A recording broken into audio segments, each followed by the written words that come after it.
I suppose the question we always ask is why we need to assess. I came to a point of developing an assessment tool for myself due to the fact that I felt I was very medically based on where we move forward. So if a student came in with a visual impairment, that equals JAWS, or if someone came in with a dyslexia problem, that equals reading and writing, that was problem solved. I felt more like an extra vision kind of store than actually someone who was actually helping the student to get to an end goal, either of academic work or, more importantly, into employment. I wanted to make sure that the technology they were getting was going to enhance their life, not just for academically, but something that they want to actually use and something they actually get benefit out of in the long term, all the way through. I suppose the question I asked myself is why, basically why the need to assess. It's obviously a big value to my role as well within assistive technology, which is seen as small within a third level, and I suppose even less so in a secondary level area again, where it's mainly looked at from OTs, I suppose, to a certain extent, people with less technological backgrounds who are just, again, medically giving out software all the way through. So I'm trying to, I suppose, basically add value to our role. So as we assess students and come to an end, there's basically a reason behind it based on research of why we're giving it, and the student leaves with something that they know they have to engage in to get to an end point. I suppose even with the last software there, Dragon is a perfect example, which I've procured and given to students straight away. As I spoke to, there's a frustration on where they get to an end goal, where it's actually going to get used to. So I'm trying to narrow that gap down and basically raise expectations of, or basically manage the expectation of where the student goes through. That's just a quote, I suppose. Why do you need to assess by Joe Reuter, which is one of the leading researchers in this area. I suppose the evaluation process is to establish how well something works, which the client it works for, and to what level and what efficiencies. Basically within my own role in Trinity, the numbers have increased year on year.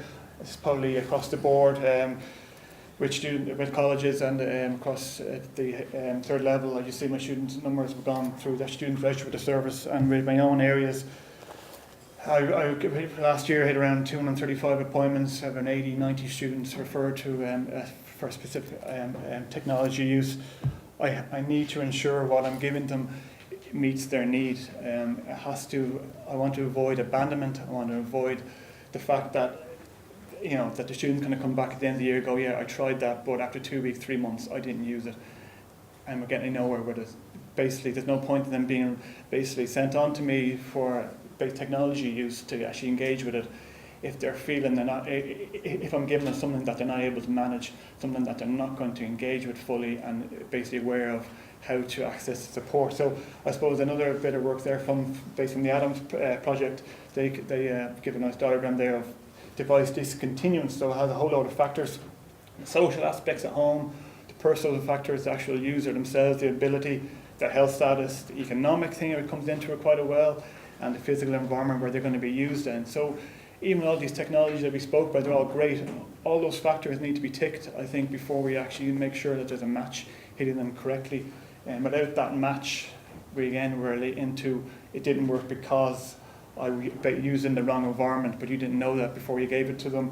Or my home use, they've known that at home, or my friends thought it was stupid for me to use, or I was leaving myself open to people knowing about my disability, or those kind of sort of things. And the great thing about all these tools that we hear today is also they can be used by any student. I think they can enhance the life of any student at third level that I've come in basically interaction with. So there's no stigma, I suppose, we're trying to overcome. So I'm trying to make sure I take in all those into account when I'm meeting the student at the assessment phase. So that it's covered and they're aware of it. Again, there's no. I'm trying to get rid of the discontinuance as we work through. So obviously, before I start off in my own area, I looked at a whole number of assessment tools during my master's that I've just completed out in DCU and based around this area. So the Matching Person Technology area from Shira, Jurkatic and the NDA has introduced me to this model, and Marsha's been over to Ireland basically a good few times around this area. She's a leading research area in this area. She's developed a tool, a 5-point tool that you can assess a student and pinpoint an exact piece of technology that I would use. In my use with that the tool, obviously, it's quite large, it's quite bulky. I found it very, it is very valuable, but it was something that I didn't have the time or that level of interaction with the student to actually complete all the steps to work your way through. Cook and Hussey, the godfather of AT, I suppose, books, be the principles of assistive technology, bring in the HAT model. Very important around, again, as you can see, very similar to what the Adams diagram covered before, the context, the social interaction, the human, their ability, high-tech or low-tech user, what activities are going to be used, and the actual technology themselves, and how difficult it is for the student to interact with them. So it's more of it's not a tool that you can work through, they just cover the points.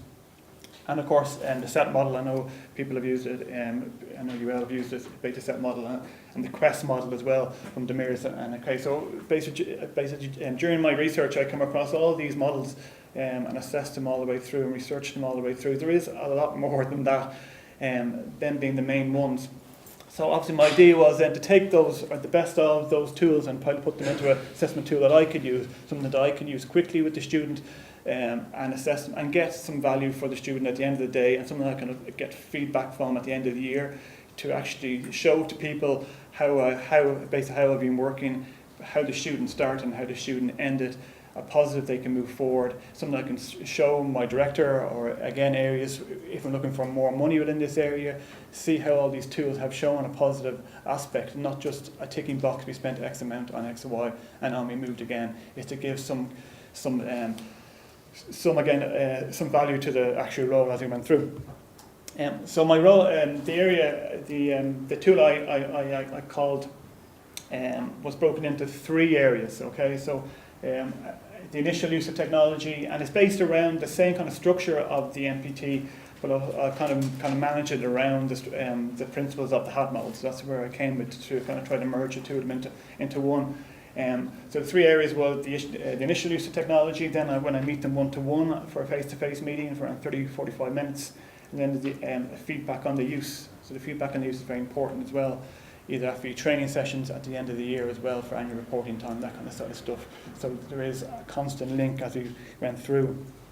The initial area, pretty much an online form that I asked the students to complete before they meet with me. So if they've been referred down to me for an assessment, for an AT assessment, I would ask them to fill out this online form, which I can get obviously before I meet them. It goes through their past history of use of technologies, their satisfaction in using them. Again, just trying to give me indicators to where their barriers might be, or their previous pluses or minuses in using technology might be. So I'm trying to build in their expectations of where it might fit their role within their academic work. The second role is obviously a paper-based area, which I'm trying to put on basically more into an electronic version, but as we're in the early stages of it. This goes through obviously the recommendations that we use, but it also goes through all the activities. So I have around 7 or 8 activities defined that an academic student might do within an academic year, as in note-taking, creating written work, accessing library material, exam assessment, all those type of things that a common student would interact with. And I flesh out to see where they see the student might see where technology might play a role. So I'm not leading the assessment. It's very important. It's more a social model of assessment that I'm trying to push through. The student is actually making the decision, or is putting the factors towards me. So I'm asking them about note-taking. I'm asking them about completing their written work. And they're telling me where the difficulties would be around that area. And from that point, I'm trying to make a match towards what technologies they would use. So at the end of the assessment, I would make recommendations. I'd also go through some training based on the first stage of this assessment, and for meeting them one-to-one to ensure that there's a complete loop there in the support.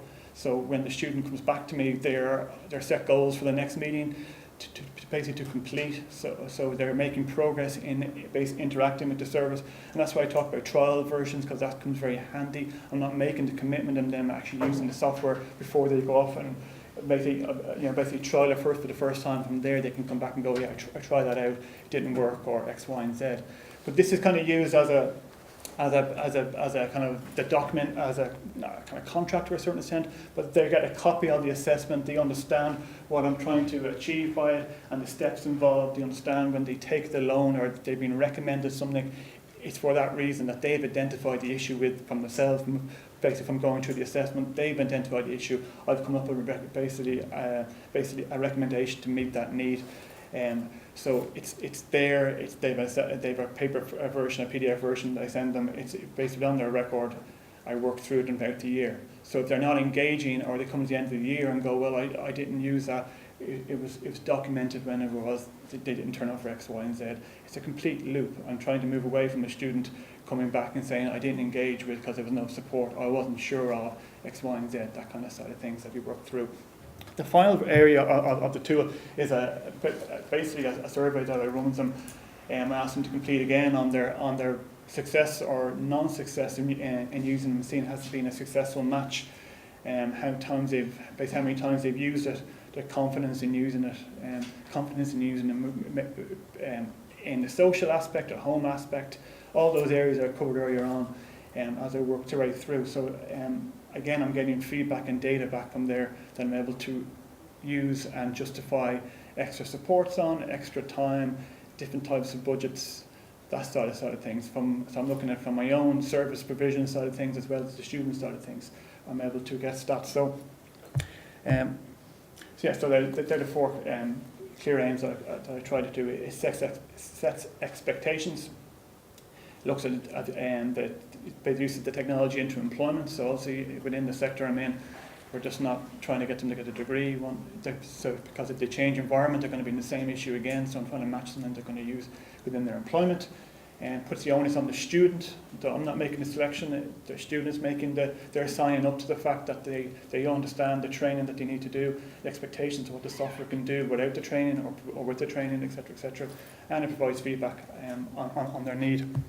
So I've done some basic stats there, I suppose, and just did this high-level stuff that I'm able to get out of the tool as I work through, trying to get to the pinks and greens, I suppose, mostly in these areas, increase those numbers as we work the way through. I said these are important for me when it comes to justification of budgets and time and resources and buying in these new technologies.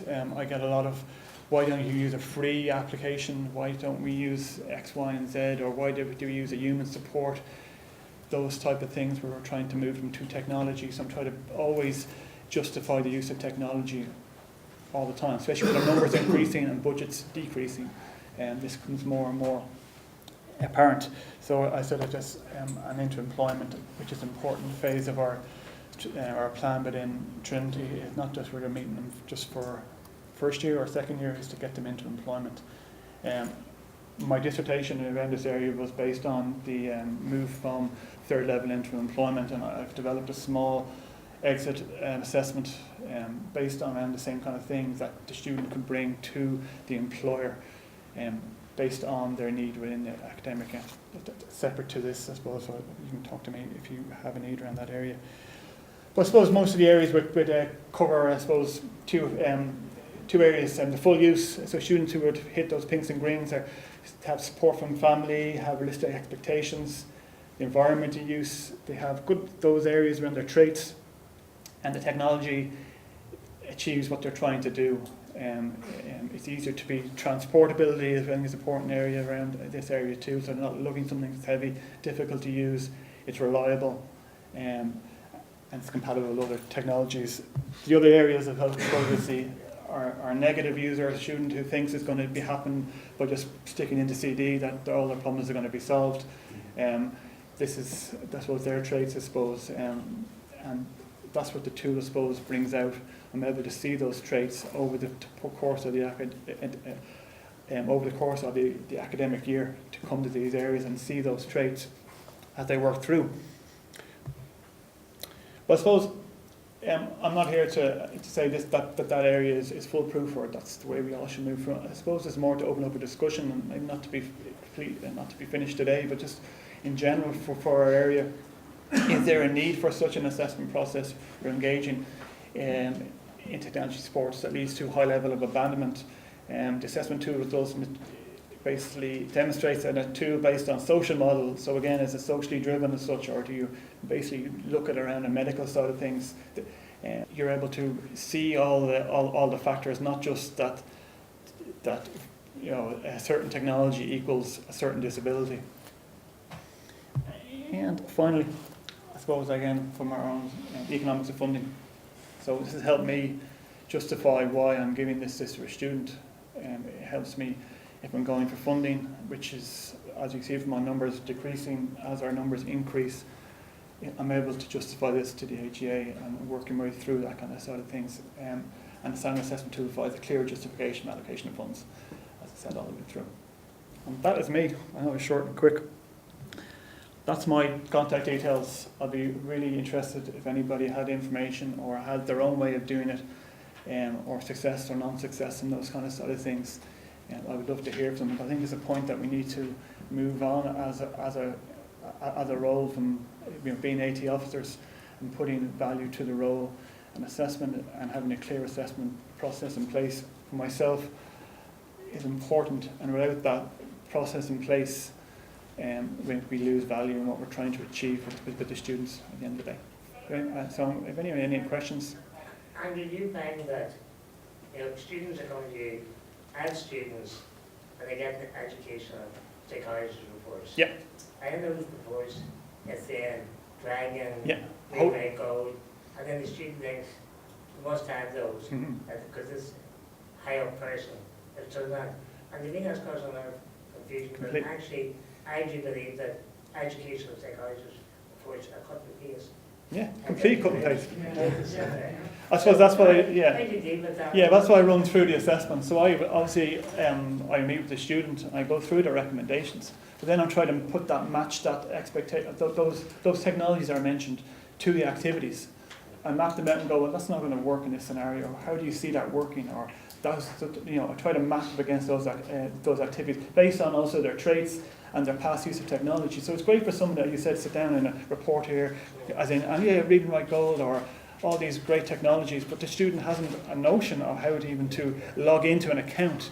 So by matching them back to the activities either that do, I'm able to basically set expectations of what they're able to achieve. I'm able to map it up against their own and give a copy of that assessment. So when they basically are given read and write, or they're given all these technologies we spoke about today, they understand the path they have to navigate to get to a point where they're actually going to be using it correctly. So I'm not just giving them something and hoping that, hey, sure, give it a go and give it and give it a whirl. Those kind of things. It's also handy for parents, obviously, in place, because I know in first year we have a lot of parents who come into this equation to a certain extent. And why my son or daughter hasn't been given X, Y, and Z, and I'm able to justify that through the assessment process and work right through that.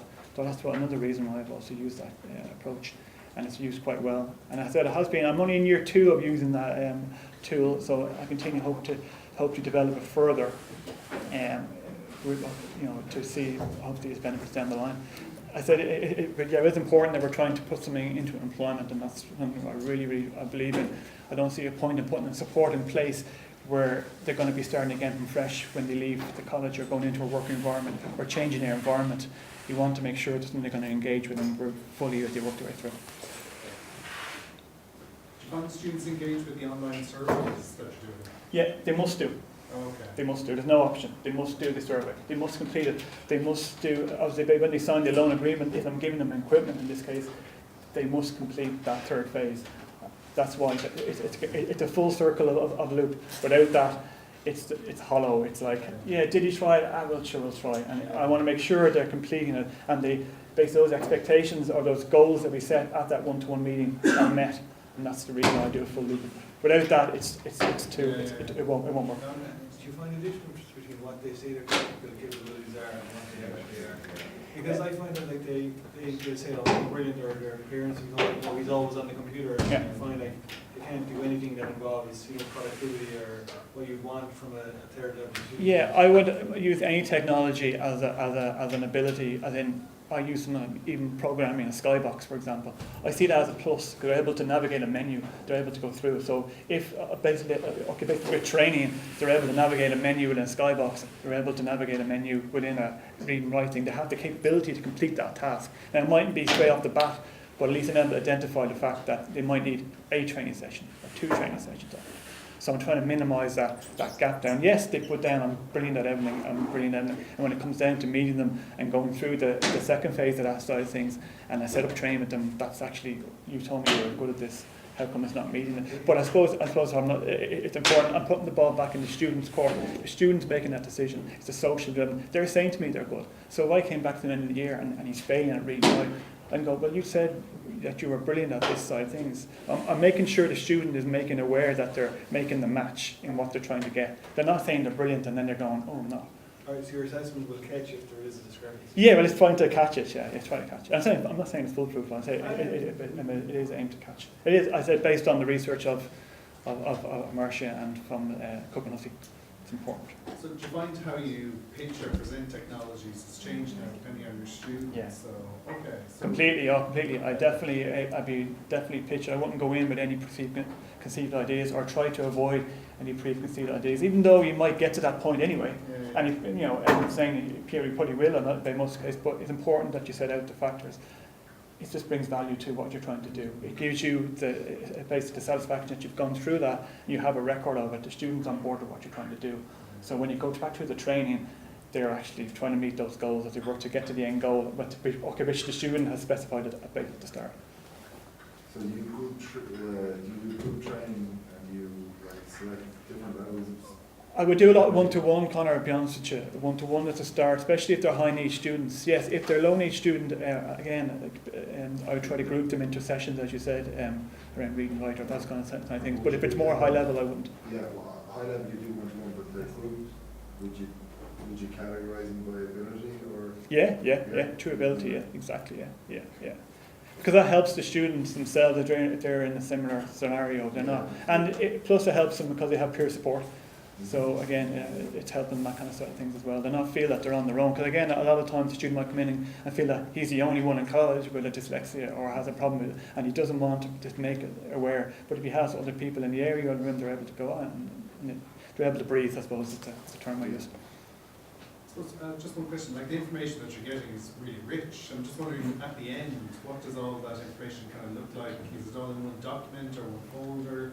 And then how do you kind of capture those online? But the online, I suppose every year I report in the end of the year, I have an annual report to complete, and it goes to board and it goes to the director. So I'm able to justify that through by using Excel and those kind of things of the use of it. That's simple enough. It's important for, I don't know other colleges, but I present every year in the year reports and those kind of sort of things. So within Trinity, I suppose they're looking on why we need this, there's always a question of why, especially with funding and money going leaking, I suppose would be the word.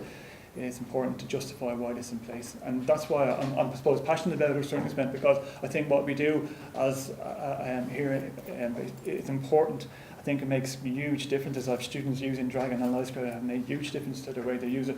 But if that support was taken away and was left to the college help desk who don't know or don't know how to manage a student, I just don't see how it would work that way. I just can't see it being a positive end for the student. I think we're done. Thanks. Anybody else any questions, or if you have any questions today, you're more than give me a shout. Basically my website of the Trinity website goes through that in a bit more detail. And if anybody wants to ask me about my research that I completed with the Masters, you're more than welcome as well.